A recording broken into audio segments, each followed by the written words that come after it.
ದೇವಾಲಯದ ಹುಂಡಿ ಹೊಡೆದು ಕಳ್ಳತನ, ಸುಂದರ ಲಿಂಗೇಶ್ವರ ದೇವಸ್ಥಾನದಲ್ಲಿ ಕಳ್ಳತನ, ಬಾಗಿಲ ಬೀಗ ಹೊಡೆದು ಒಳನುಗ್ಗಿ ಹುಂಡಿ ಹೊಡೆದು ಕಳ್ಳತನ, ದಾಸರಹಳ್ಳಿ ಬಳಿಯ ಚಿಕ್ಕ ಸಂದ್ರದ ದೇವಸ್ಥಾನದಲ್ಲಿ ಕಳ್ಳತನ, 1 ಲಕ್ಷಕ್ಕೂ ಹೆಚ್ಚು ಹಣ ಸಂಗ್ರಹವಾಗಿತ್ತು ಬಗ್ಗೆ ಮಾಹಿತಿ.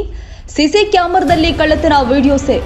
ಕಳ್ಳತನದ ಬಳಿಕ ಗುರುತು ಸಿಗದಂತೆ ಸಿಸಿಟಿವಿ ಧ್ವಂಸಕ್ಕೆ ಪ್ರಯತ್ನ ಮಾಡಿದ ಕಳ್ಳ. ಸೋಲದೇವನಹಳ್ಳಿ ಪೊಲೀಸ್ ಠಾಣೆಯಲ್ಲಿ ಪ್ರಕರಣ ದಾಖಲು.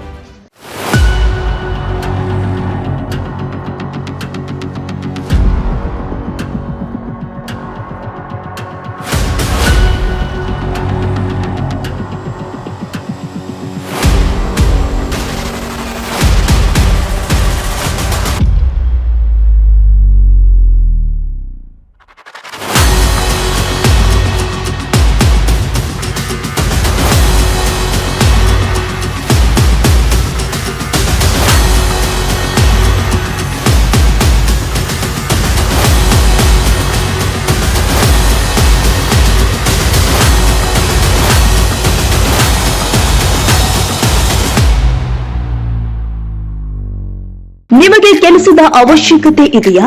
ನೀವು ಮನೆಯಲ್ಲಿ ಕುಳಿತು ಕೆಲಸ ಹುಡುಕುತ್ತಾ ಇದ್ದೀರಾ? ನೀವು ಹೌಸ್ ವೈಫ್, ವಿದ್ಯಾರ್ಥಿಗಳು, ಪುರುಷರು ಯಾರು ಬೇಕಾದರೂ ಕೆಲಸ ಮಾಡಬಹುದು. ಹಾಗಿದ್ರೆ ಕೆಲಸದಿಂದ ನಿವೃತ್ತಿ ಹೊಂದಿದ್ದೀರಾ? ಈಗಲೂ ಕೂಡ ಕೆಲಸ ಹುಡುಕ್ತಾ ಇದ್ದೀರಾ? ಇಲ್ಲಿ ಇದೆ ಒಂದು ಸುವರ್ಣ ಅವಕಾಶ ಹುಡುಕಿಕೊಂಡು ಬಂದಿದೆ. ನಿಮಗೆ ಉಜ್ವಲ ಭವಿಷ್ಯ ರೂಪಿಸಿಕೊಳ್ಳಿ. ಈ ದೂರವಾಣಿ ನಂಬರ್ಗೆ ಸಂಪರ್ಕಿಸಿ. Deepika mobile number 9731453095.